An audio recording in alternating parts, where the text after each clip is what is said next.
ಇನ್ನು ಕೇಂದ್ರ ಸರ್ಕಾರ ಪೆಟ್ರೋಲ್ ಮತ್ತು ಡೀಸೆಲ್ ದರ ಏರಿಕೆ ಮಾಡಿದೆ. ಬ್ಯಾರಲ್ ರೇಟ್ ಕಡಿಮೆ ಇದ್ರೂ ಕೂಡ ಮೋದಿ ಸರ್ಕಾರ ಬೆಲೆಯನ್ನ ಏರಿಸಿದೆ ಅಂತ ಬಿಜೆಪಿ ಸಂಸದರ ಎದುರೇ ಕೇಂದ್ರದ ವಿರುದ್ಧ ಮುನಿಯಪ್ಪ ಕಿಡಿಕಾರಿದ್ದಾರೆ. ಕೇಂದ್ರ ಸರ್ಕಾರ ಇಂಧನ ಬೆಲೆ ಏರಿಕೆ ಮಾಡಿರೋದು ದುಬಾರಿ. ಕೇಂದ್ರ ಬೆಲೆ ಕಡಿಮೆ ಮಾಡಿದ್ರೆ ನಾವು ಕೂಡ ಇಲ್ಲಿ ಬೆಲೆಯನ್ನ ಕಡಿಮೆ ಮಾಡ್ತೀವಿ ಅಂತ ದೇವನಹಳ್ಳಿಯಲ್ಲಿ ಸಚಿವ ಕೆಎಚ್ ಮುನಿಯಪ್ಪ ಹೇಳಿಕೆಯನ್ನ ಕೊಟ್ಟಿದ್ದಾರೆ. ಇತ್ತೀಚಿನ ದಿನಗಳಲ್ಲಿ ಗಮನಿಸಬಹುದು, ಒಂದು ಕಡೆ ರಾಜ್ಯದ ಜನರು ಬೆಲೆ ಏರಿಕೆಯಿಂದ ತತ್ತರಿಸಿ ಹೋಗ್ತಾ ಇದ್ದಾರೆ. ರಾಜ್ಯದಲ್ಲಿ ₹2 ಹೆಚ್ಚಳ ಮಾಡಲಾಯಿತು ಡೀಸೆಲ್ ಬೆಲೆಯಲ್ಲಿ. ಆದರೆ ಬೆನ್ನಲ್ಲೇ ಕೇಂದ್ರ ಸರ್ಕಾರ ಕೂಡ ₹2 ಹೆಚ್ಚಳ ಮಾಡಿತು. ಇದೇ ವಿಚಾರಕ್ಕೆ ಸಂಬಂಧಪಟ್ಟಂತೆ ಸಚಿವ ಕೆಎಚ್ ಮುನಿಯಪ್ಪ ಹೇಳಿಕೆಯನ್ನ ಕೊಟ್ಟಿದ್ದಾರೆ.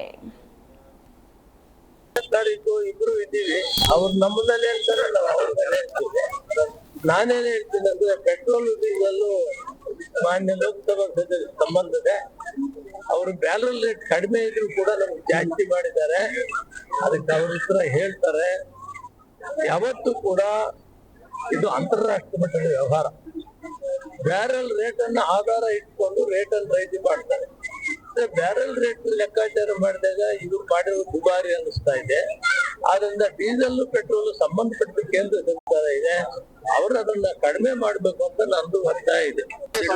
ನಾವು 17ನೇ ತಾರೀಕು ಇಬ್ರು ಇದ್ದೀವಿ, ಅವ್ರು ನಮ್ಮದಲ್ಲಿ ಹೇಳ್ತಾರೆ, ನಾವು ಅವ್ರ ಮೇಲೆ ಹೇಳ್ತೀವಿ. ನಾನೇನ್ ಹೇಳ್ತೀನಿ ಅಂದ್ರೆ, ಪೆಟ್ರೋಲ್ ಡೀಸೆಲ್ ಮಾನ್ಯ ಲೋಕಸಭಾ ಸದಸ್ಯರಿಗೆ ಸಂಬಂಧದೆ. ಅವರು ಬ್ಯಾರಲ್ ರೇಟ್ ಕಡಿಮೆ ಇದ್ರು ಕೂಡ ನಮ್ಗೆ ಜಾಸ್ತಿ ಮಾಡಿದ್ದಾರೆ.